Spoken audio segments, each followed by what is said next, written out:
Now, if you watched the video the other day, we talked about not to call out a narcissist, but what happens when you need to tell other people about the narcissist that you're with? Let's talk about the thing that you probably already tried to do maybe 1,000 different ways.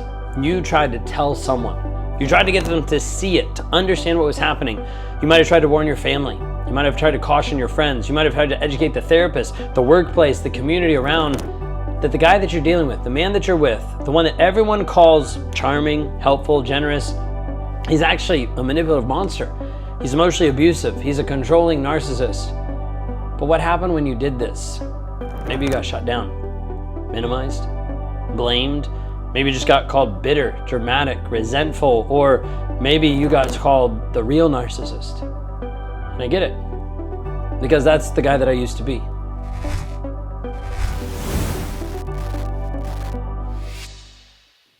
If you're new here, my name is Ben Taylor, self-aware narcissist on this platform to help you understand narcissistic abuse from this side so that you don't have to deal with it anymore and you can finally be free permanently. I used to be the man that looked squeaky clean on the outside to everyone else. I could turn on in public, smile, compliment, act like the perfect partner, mold to the situation I needed to be in. Behind closed doors, I was emotionally neglectful. I was dismissive, calculated. I just didn't care. So I know how it's easy for people to fall for the mask. People are very gullible about the mask that they'll see. And I know how it's impossible, how it feels impossible when you're the only one who sees the monster underneath. Inside of this, you're not crazy. You're not exaggerating. You're not overreacting. You're just the only one who's actually living with him. You're the only one that's actually seeing truth. So the question becomes here, how do you get people to see it? Like, how do you expose the truth? How do you actually get people around you to support you? How do you protect yourself or your kids or your sanity when everyone else is telling you, what's the problem? He's such a great guy. The truth inside of this is you can't. You can't call him out and expect justice. You can't rip the mask off and expect people to believe you because they'll think you're crazy in doing that. Because the narcissist has already been playing a long game. He's already been building allies, sometimes for years or decades. Crafting a version of himself that everyone thinks and looks and sees is bulletproof. So when you show up in pain and your voice and truth on your lips, they don't hear honesty, they hear betrayal of him. Because he's already conditioned other people to see him the way he wants to be seen. You become the threat to the illusion that they bought into because what you're saying is actually true, then it means they missed it. That they were fooled, that they were the idiot, and they don't want to feel that way, that they support an abuser. Most people would rather protect their own ego than they would to actually acknowledge that, which shows you really quickly who are your friends and who are in your corner. You could list out all the emotional, financial, control, the sexual coercion, the psychological games, and they'll still be like, but he's so good with the kids. Like, well, he's always been polite with me. Well, maybe he's been through a lot. Like, he had a rough childhood. There's a lot of times that people won't believe you until they experience it themselves. This is why it makes almost no sense for you to interact with friends and family that don't see it, don't believe it, and it's hard because you want them to, right? You want them to, but if they haven't lived it, if they haven't experienced it from him or from someone else, they won't even see it, they won't understand it. It's wild, and it's hard. And that's what seems to almost hurt the most. Right? Like, it's not just the abuse that you went through, but then it's the loneliness of trying to survive it while everyone else is cheering for him. Everyone else is like in his corner and you're like, well, what about me? Do you not see what's happening to me? But what about when it's your family? What if you tried to explain it to your dad of what he did when you were growing up? How he emotionally cut you down? How there was times where your words were twisted? Or how your partner even isolated you? But your family looks back at you and thinks that you're the problem. Like, how could you say that about your family? He did the best that he could. He provides for you. He's just old-fashioned. You're making this up. And if you dare to use the word narcissist, forget it, because now you're diagnosing. Who are you to diagnose? Now you're the armchair therapist. Now you're just labeling people. Now you're just the bitter, damaged, ungrateful person. You want to know why that happens inside of your relationship, inside of the family, inside of friends? Because people don't want to believe that narcissistic abuse is real. They don't. Because if it is, then they have to question their own relationships, their own parents, their own partners. And many would rather live without that truth. Most people aren't ready for that kind of truth. So instead of believing you, you'll find people that will gaslight you. They'll double down on the illusion because it feels safer than the truth. It feels safer than reality. It feels safer than the facts. You're not just fighting one abuser right now. You're fighting a system of enablers, flying monkeys, people that have been brought into his reality. People have decided that it's easier to doubt your pain than to question his performance. Now, let's talk about another piece. Let's talk about therapy. Because a lot of you have tried that route already. You might have already gone to couples counseling. It's tough. It's a bad scenario with a narcissist. Marriage therapy, relationship workshops. And if that therapist doesn't understand narcissism, if they just went and they saw it a couple of chapters in a book and that was it, if they see your situation and it's like, yeah, I think you just have communication issues, or let's just hear from both sides, like you're screwed. Like if that's what your therapist is doing, like get out. Because that therapist is an idiot and they don't actually know what's going on. If they don't see the narcissist for what he is, they are not a helpful therapist, at least for your situation. Because the narcissist will use charm on the therapist too. You've already seen it. He'll be calm, composed, articulate. You could be crying, angry, reactive, and now the therapist thinks that you have the problem. I have dozens of women tell me the same exact story. They went into therapy hoping for clarity, and they came out feeling more confused, more invalidated, more trapped. There's a lot of therapists that enable the abuse even more because the therapist will try to be able to bring them around to another point of view. Try to see it from his point of view. Maybe we shouldn't jump to conclusions. Like, let's not focus on labeling right now. You seem a little reactive. Let's focus on your tone, because they're coming in and they're looking at a snapshot, a 1 hour where the narcissist puts on the best face possible, and you're trying to bring your emotional self of like, hey, I'm trying to survive the emotional abuse, and the therapist doesn't get it. Like when you're trying to survive emotional abuse, the last thing you need is someone telling you that you need to be more understanding for your abuser. Hey, if you have a therapist that does that, like leave, like please. But that's what happens over and over and over again. That's why calling them out, whether it's to your friends, your family, your therapists, or even HR at work, almost never works. What about the workplace? That's one too.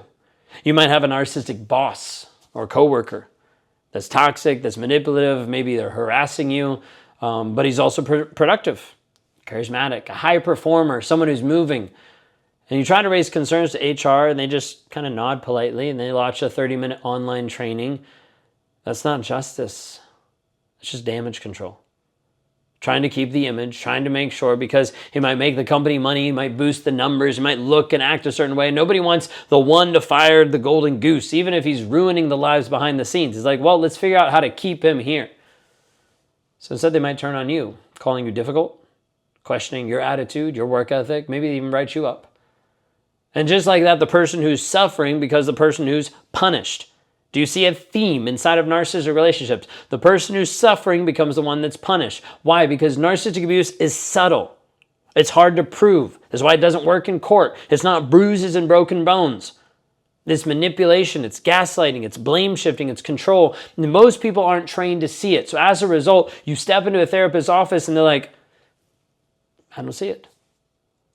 The problem is some people don't see it, or worse, other people refuse to see it. Even when you bring documentation, emails, voicemails, even recordings, you lay it all out.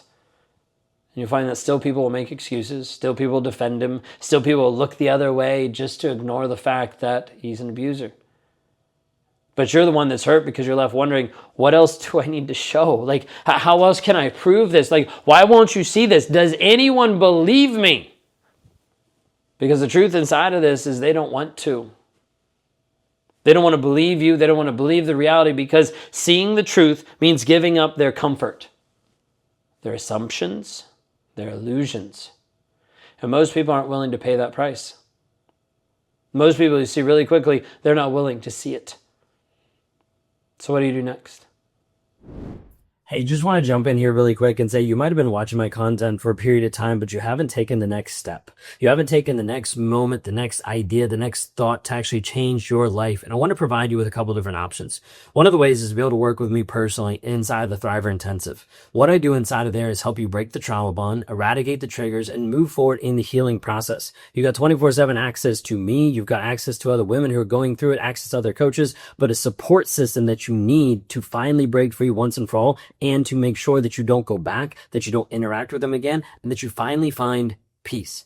If you're interested in knowing a little bit more about this, then click on the link down below, but it'll be rawmotivation.com/breakthrough. You'll be able to hear a little bit from me. You'll be able to hear a little bit from my wife and be able to hear a little bit more about what I do to help you move forward. If that resonates with you, click on the link below, rawmotivation.com/breakthrough. So what do you do next? You stop trying to call him out. You stop trying to convince people of who he is. You stop trying to get everyone to see the truth. Because inside of this, like the more you try to prove it, the more you try to make sure everybody sees and understands, the more they paint you as unstable. Like the more you look like you're the one that has the problem, the more power you give him. So what do? Instead of calling him out, what do you do instead? You stop fighting to expose him. And you start fighting to protect you. You get to the place you have to pull back your energy. You cut off all the explanations and you let his behavior tell the story. You live your life and you let his behavior show up. You say less and you show more. And over time, the mask that he wears in public, it starts to crack. People are like, but when? How do I know? You can waste all your time sitting there and waiting for water to boil, or you could just walk away and focus on you. Because the thing inside of this with narcissists is they don't stay sweet forever, right? He needs supply.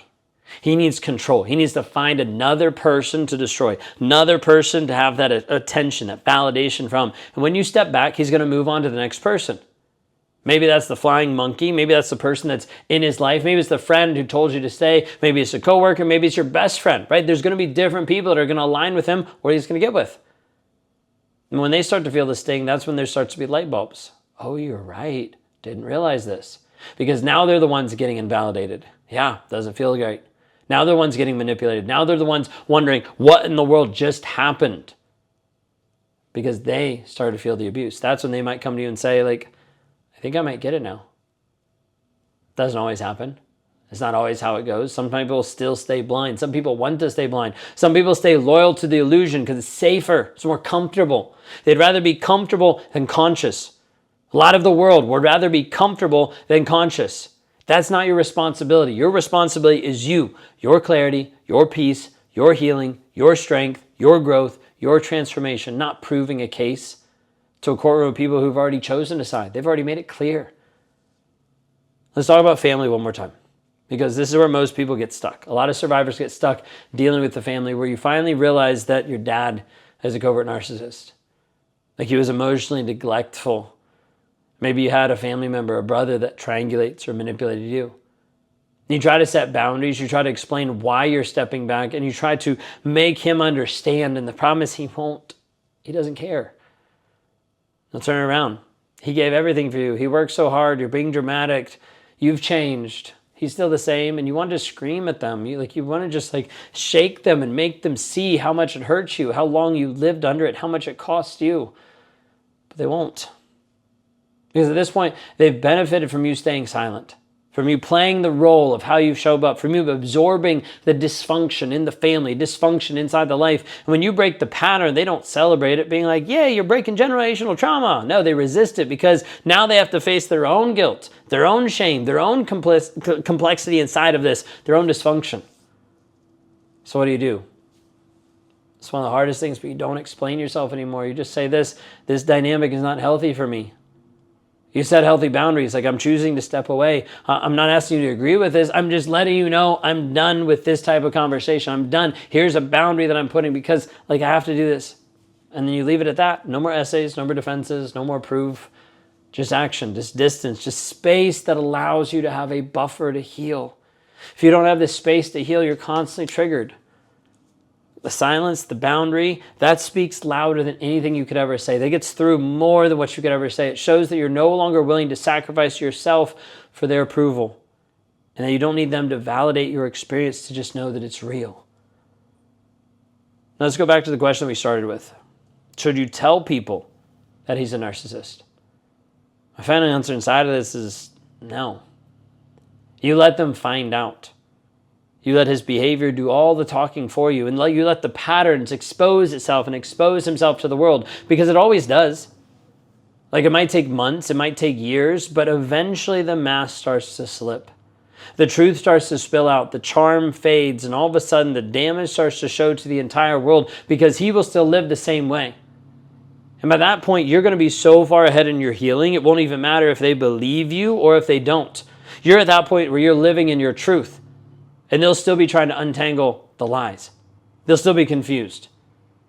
Like, I know at this point you're like, that seems unfair.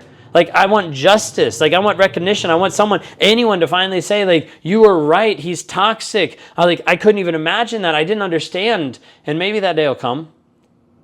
But the shift inside of all this that changes everything is you stop needing them to say that. Here's the thing I need you to understand loud and clear. If you need someone to validate you, you become a victim to that validation. This is a piece that nobody likes. So many of you might jump off the video right now. That's okay. The person that's on here is the person that's going to need it. If you are stuck needing someone else to say it, admit it, and agree with you, you become victim to them. You become victim to that reality, meaning I cannot move forward unless this happens. What if this never happens? What if they never admit it? Then you never move forward? Then you stay stuck for the rest of your life? That is the victimhood mentality, and you're not here because you're in a victimhood. You're here because you want to heal, which means you have to come to the reality that you don't need them to say it.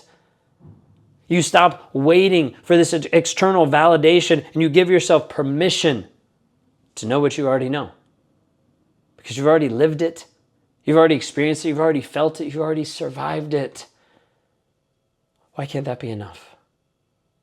Let them stay in the dark if they want to be in the dark. Let them cling to the performance. Let them believe the facade that he's putting out there. Let them be mesmerized by the mask. You're not responsible for waking people up, but you are responsible for waking yourself up. You're not here to convince the crowd. You're here to rebuild your life, to rediscover who you are. And if someone inside of this comes around later and says, you were right, you can just nod your head and say, I know. And you keep walking. Because inside of this, the truth was never about them. It was always about you reclaiming your voice, you reclaiming your power, you reclaiming your future, but you being able to validate yourself that this is what actually happened. So stop fighting to expose them. Start fighting to set yourself free. That's where the real healing begins, when you're able to take your eyes off of him for just a moment and focus on you. If you're ready to focus on you, to rewire your mind, to reclaim your identity, and finally break that emotional grip that he has on you. I want you to watch the video at the link below and book your free call. Let's walk the path together because you're not alone. Let me connect you with other women who have already healed that are walking through this with you. rawmotivations.com/breakthrough. The link's down below. Let's talk about that here. You've been told it's all your fault and that makes you feel crazy. No one understands you and that leaves you in a place of being alone. You've tried to break free multiple times and that leaves you helpless because nothing you've done has actually worked. It hasn't actually got you free or liberated from this toxic relationship. So you feel crazy, alone, and hopeless. Guess what? That's a lie. Because all it is how you've been raised and conditioned inside of this abusive relationship over and over. And as a result, you've sacrificed your growth, you've sacrificed your worth, and you've been trapped inside of a toxic relationship. What if I showed you the path to freedom? A way for you to actually get free mentally and emotionally from the toxicity that's happening right here, right now. You deserve more. You deserve to be able to heal. And I want to help you with that.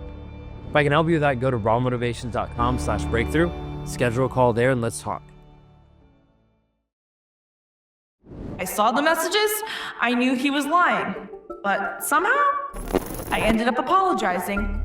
He flipped it again. Made me question what I saw, what I knew. It's not just the lies, it's how easily he makes me doubt the truth.